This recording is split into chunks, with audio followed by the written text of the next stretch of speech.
I'm going to share with you what most people on social media won't about what it takes to get to 10% body fat and if it's sustainable or not. Now, my name is Reese Hallard. I have previously got to 10% body fat, and we've had a ton of members who's got down there as well. And I'm going to share with you exactly the way we've done it by dropping heaps of body fat and the truth about whether it's actually worth it for you to do so or not. Now, the first thing to consider is it does take a lot of sacrifice. You know, to get to 10% body fat, you need to be super disciplined and super controlled.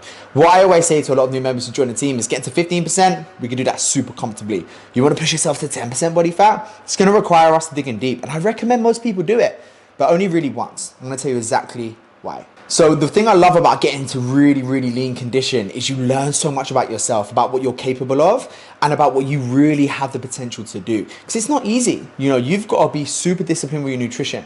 You've kind of got to dial in when it comes to social events. You've got to go out and get your steps in when it's cold and raining outside. Like, there's a lot of things you have to do to make sure you're super diligent with to get the result. There's not really much room for error. When you get into 15% body fat, you can go out, have a meal out every week. You can do 3-course dinners. You can have drinks with the boys or some cocktails with the girls or whatever it may be. You can still do these things to get to 15% body fat, which is super low. Which is really low and amazing physique to be in. It's my favorite place to be. It's around 15% body fat. That's my favorite place to be because I can go out most weekends, I can enjoy myself, I can have meals out, date nights, takeaways, and I don't need to worry about it. But I can still stay super lean by controlling the time spent outside the gym, okay? So here's the ways that you can get in the best shape of your life to get to 15%, and then how you can take it one step further. Now, the first thing you need to do is make sure you're resistance training 3 to 4 times a week for around 40 minutes of workout. Too much longer, you're probably not training with enough training intensity, especially if you're somewhat of a newbie lifter.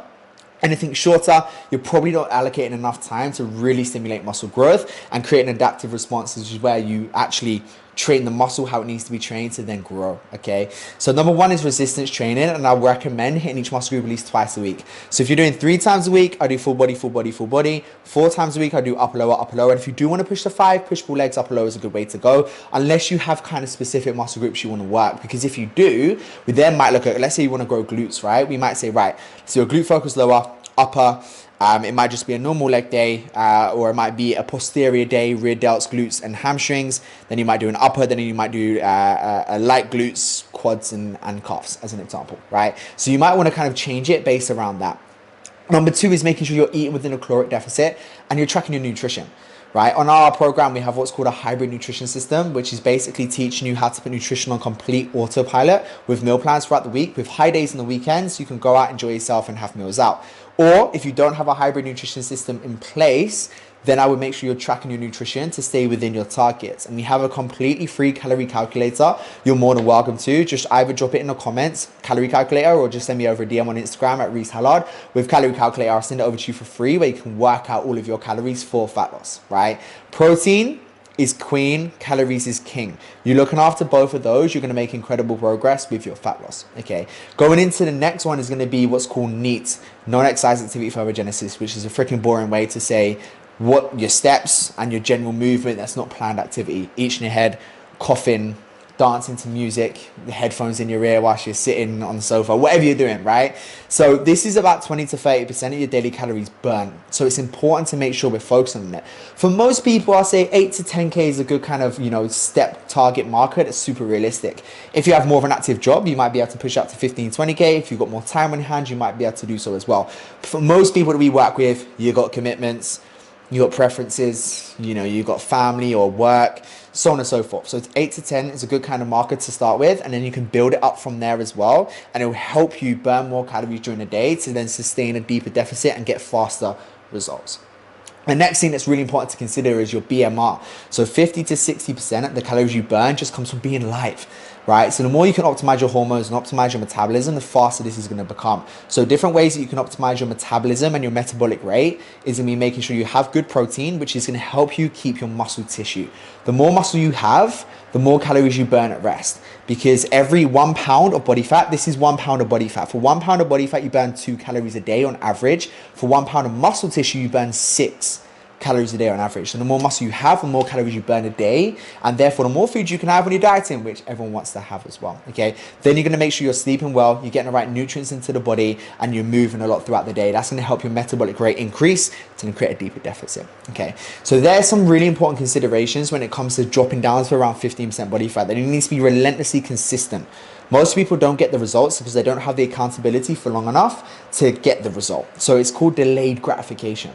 You know, it's being able to stick within the program for long enough to see the results. So having a coach or a friend to keep you accountable is an absolute priority, and also help you course correct if you hit a plateau, because you're going to hit plateaus across your journey, and that's normal, right? So then you need to have somebody there to help you direct you on where to go when you hit one. You know, whether that's your weight has stabilized for a couple of weeks and you need to peel back your calories a little bit, or increase your cardio, or whatever it may be. Okay, but here's where it gets exciting. If you want to go from 10%, 15% down to 10% body fat, here's what you need to do.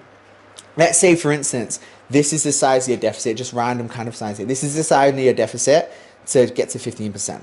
You're going to want to widen that gap a little bit more. So when you get to 15%, you're probably going to diet break for 2 weeks, and then you're going to go back into this phase. So when you go in, you want to go a little bit deeper to push a little bit further.